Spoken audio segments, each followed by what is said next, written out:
দিনাজপুরের পার্বতীপুরে শিক্ষক ও শিক্ষার্থীদের আন্দোলনের মুখে পদত্যাগ করেছেন উপজেলার হামিদপুর উচ্চ মাধ্যমিক বিদ্যালয়ের প্রধান শিক্ষক আব্দুর রউফ। বৃহস্পতিবার সকালে নানা অনিয়মের অভিযোগে প্রধান শিক্ষকের পদত্যাগের দাবিতে বিদ্যালয় প্রাঙ্গণে বিক্ষোভ শুরু করেন শিক্ষার্থীরা। এ সময় প্রধান শিক্ষকের বিরুদ্ধে সীমাহীন দুর্নীতি, অর্থ আত্মসাৎ, নিয়োগ বাণিজ্য সহ বিভিন্ন অভিযোগ তুলে ধরেন শিক্ষার্থী ও শিক্ষকরা। পরে আন্দোলনের মুখে প্রধান শিক্ষকের পদ থেকে লিখিতভাবে পদত্যাগ করেন আব্দুর রউফ। চারতলা ভবন থেকে আমাদের 700 টাকা নিতে হবে, বাকি স্কুলে তো এরকমই আছে, তাদের কেন 300 টাকা, আমাদের কেন শুধু 700 টাকা? 1 2 3 4 7টা করে 7টা 8টা সবগুলা দরজা আমার বন্ধ করে রাখছে। একটা তো আমরা ওয়াশরুম।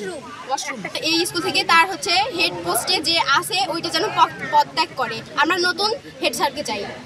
যদি আবার মোটর চালু করি তাতে যদি আবার তাতে অনেক পানি বের হয়, সেই জন্য আমাদের বকা দেয়। তখন আমরা অফিস রুমে ওইদিকে যাই, তখন দেখি স্যার ভাত খাচ্ছে, নাহলে ফোন টিপছে, না হলে কার সঙ্গে গল্প করতেছে, কোনো কাজ করা দেখিনি।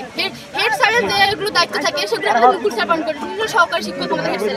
আমি এরকম অযোগ্য হেডমাস্টার, অর্থ বিশ্বাস হেডমাস্টার, অন্যায়, দুর্নীতি, প্রহারকারী, অশ্লীল ভাষা প্রয়োগকারী, আমি তার পদত্যাগ চাই। উনি যদি পদত্যাগ না করে আমি স্কুল থেকে চলে যাব চাকরি ছেড়ে দিয়ে।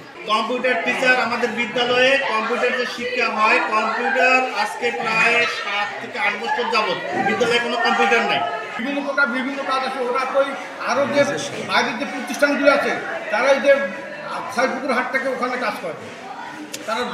আপনার শালাকে নাকি আপনি নিয়োগ দিয়েছেন নিজের শালাকে কম্পিউটার অ্যাসিস্ট্যান্ট হিসাবে? আচ্ছা, সেই নিয়োগ দেওয়ার পরে থেকে কম্পিউটার নেই 7 বছর ধরে, আর আপনি ওভাবেই রেখে দিয়েছেন তাকে। এটা কি স্বজন প্রীতি করেছেন আপনি? এটা কি